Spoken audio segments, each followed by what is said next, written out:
গোপালগঞ্জের ছেলেমেয়েদের শৈশব যেন এক রঙিন গ্রামীণ ক্যানভাস, যেখানে প্রকৃতি, সরলতা আর আনন্দ একসাথে মিশে থাকে।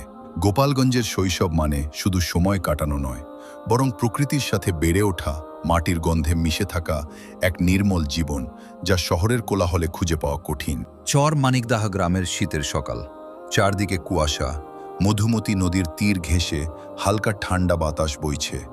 দূরে কোথাও গরুর ঘণ্টার শব্দ আর পাখিদের ডাক, সব মিলিয়ে এক শান্ত, সুন্দর পরিবেশ। এই গ্রামের দুই ছোট বন্ধু আলিফ আর তাফসির ঘুম থেকে উঠে বাইরে বের হলো। দুজনের মুখে তখন দুষ্টুমি ভরা হাসি। আলিফ বলল, এই তাফসির, আজকে চল আমরা কলই সিম পুড়িয়ে খাই। তাফসির একটু লাফিয়ে উঠে বলল, খুব ভালো বুদ্ধি, কিন্তু সিম পাবো কোথায়? আলিফ বলল, আমাদের জমিতে অনেক কলই সিম আছে, কিন্তু একটু দূরে, চল আমরা গিয়ে তুলে আনি।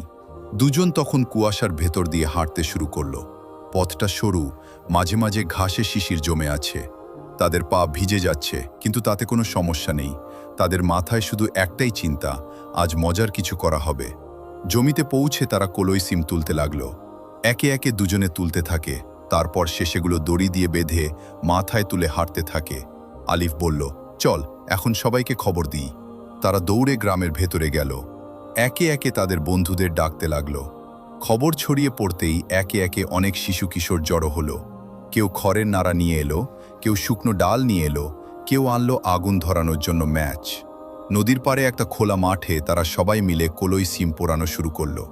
আগুনের লালচে আলো তাদের মুখে পড়ে সবাইকে আরও উচ্ছ্বসিত করে তুলল। সবাই মিলে কলই সিম আগুনে পুড়াতে লাগলো। সিমগুলো যখন একটু করে কালচে হয়ে উঠছে, তখন একটা মিষ্টি গন্ধ ছড়িয়ে পড়ল চারদিকে। একজন বলল, ওরে কি সুন্দর গন্ধ, আর অপেক্ষা করা যাচ্ছে না। আলিফ বলল, এবার কুলা দিয়ে ঝাড়তে হবে। হযরত তাদের মধ্যে বড়, তাই সে ঝাড়তে লাগলো। পোড়া শিমগুলো ছাই থেকে খুঁটে সবাই কুলার ওপর রাখছে। কেউ কেউ দু একটা খেয়ে দেখছে কেমন খেতে হয়েছে। এরপর সবাই মিলে মাঠের পাশে একটি ঘরের বারান্দায় গিয়ে বসল। এখান থেকে সবাই ভাগাভাগি করে করে খেতে শুরু করলো। আলিফ দুষ্টুমি করে অনেকের মুখে পোড়া ছাই মেখে দিচ্ছে, কেউ আবার আলিফের মুখেও মেখে দিচ্ছে। শীতের এই সকালে নদীর ধারে বসে সবাই মিলে কলই সিম খাওয়ার আনন্দ যেন অন্যরকম ছিল। কোনো দামি খাবার না, কিন্তু সেই মুহূর্তের আনন্দ ছিল অমূল্য।